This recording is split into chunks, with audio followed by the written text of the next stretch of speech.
Yo, what's going on, everybody? This is Box Talk with Luis Madrid. We're here with the one and only Floyd Cashflow Diaz here at the top-ranked boxing gym in Las Vegas. How you doing today, champ? I'm doing great, man. How are you? Good, good. I appreciate you giving me a little bit of time. I know it's Saturday today, but thank you, man. I really appreciate it. So jump right into it. I know it's been a while since I seen you, so I just kind of wanted to ask you a little bit about what you think about your 2021 as a whole. You know, you had 3 fights, you made your career. Mm-hmm. So when you kind of look back at 2021, what do you think about that year? I think it was really exciting. I definitely started putting on more shows for people, and you know, as my fights progressed, because I think you interviewed me before my first fight, am I correct? Right. Yeah, okay, so before my first fight, I feel like I progressed even more and I learned a lot more than when I was an amateur, you know, so now as a pro, fighting on ESPN, you know, I'm doing big things and I'm just keep moving. For sure.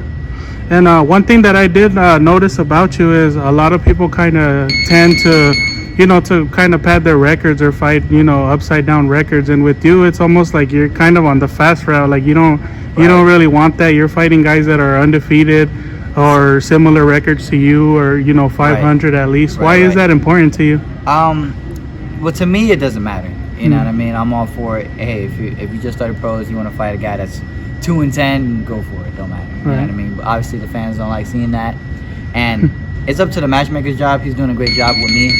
I feel like I'm progressing real well. I know I could beat these guys, man. Nobody's on my level, you know, especially at my age. So I don't really care about their record. Usually the guys they fight are from some bums from wherever the hell they fight. So I'm not really worried about that. No, it's just a number, but I feel like it gives me a little bit more of a challenge than what I should have, you know, and it makes me feel sharp. And I feel like I'm getting better and better. So matchmaker's doing a great job. I'm doing a great job, so it don't matter. For sure. And so I know that. I mean, it's one of the. You're also in Nevada, and your fights were, if I'm not mistaken, I think all of them were in Nevada too. So Nevada usually tends to be really strict on the matchmaking, anyways too. Yeah, so it depends on different states and how they do it. For sure, I had 2 fights in Nevada, and then the other one was in San Diego. The last one was in San Diego, and that's the one where I fought the kid that I fought. He was for my first amateur belt I've ever won was from him. So for sure, that's where I got that from. One thing I did notice in your last fight, I think it was like right before Halloween or something like that. So you were kind of in the Halloween spirit, I guess you want to call it.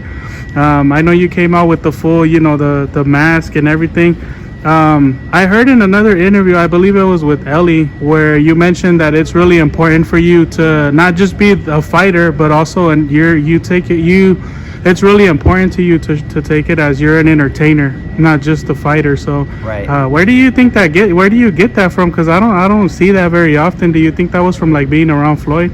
I feel like, you know, a little bit, you know, a good majority has to, you know, do with Floyd, because, you know, he was never a plain character. And you got to think about it, in boxing nowadays, there's a lot of guys that are good, there's a lot of guys that are great. Nobody knows who the hell they are because they're not characters.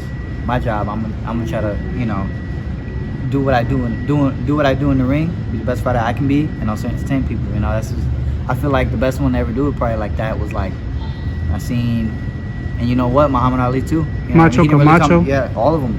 Camacho. They all, you know, why you think everybody knows them? Because they all had a character. They all did something like that was just it was out of the ordinary. That's what people like to see. So that's what I'm trying to do slowly.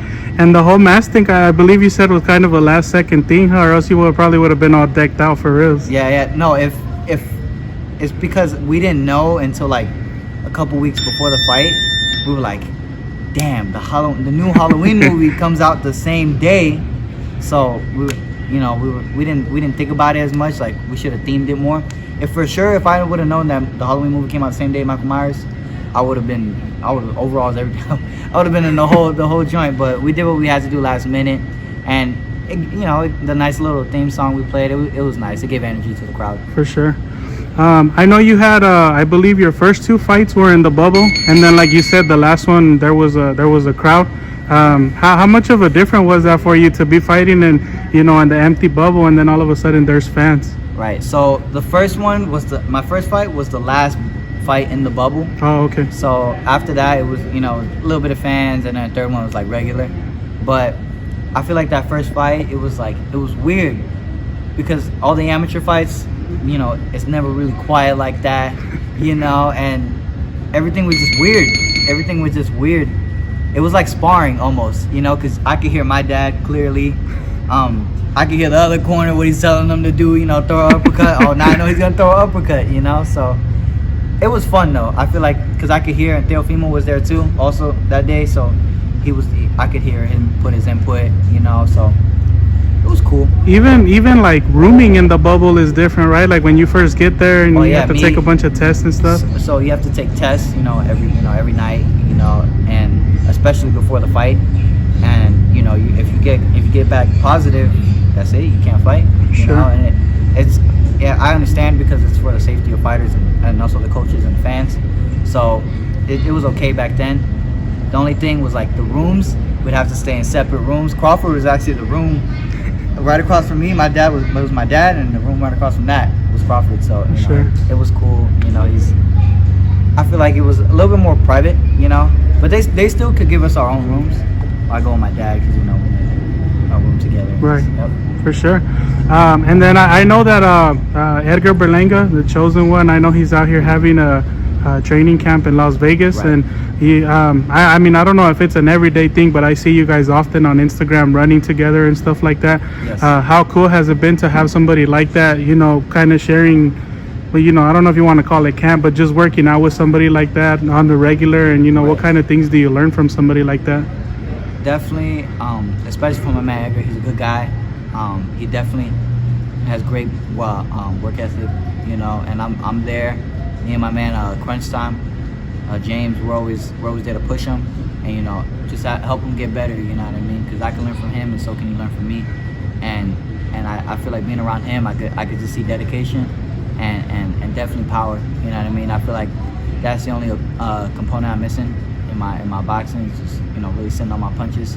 So I'm definitely eyeing him, and I'm definitely looking, and especially when I'm in the gym, even when I'm running, I can just tell the different things he does, pick up on it, you know. So he has great work ethic though. Yep. For sure. And then the final question, man, do you have any idea, at least a possible range or any hints of when you might be back in the ring? It should be within a couple months from now, but hell, it could be tomorrow, and then I'll be ready. You know, I've been in camp for quite a while. I feel great. I feel in shape. I feel sharp. I'm gonna be whoever comes my way. So it don't matter. I'm only 18. I'm still growing. I'm still learning. I could wait. You know, a couple months is most likely. Sure. Any final words? Any social media you want to give out to your followers and fans? Thank you to all my followers and fans. I really appreciate y'all. You know, stay with me in the long run, and we definitely see me as a world champion real soon. Follow me at Floyd Cashflow Diaz _ in each. And so yeah, journey's a long one, but it's gonna be there. There you have it, Floyd Cashflow Diaz, Box Talk with Luis Madrid.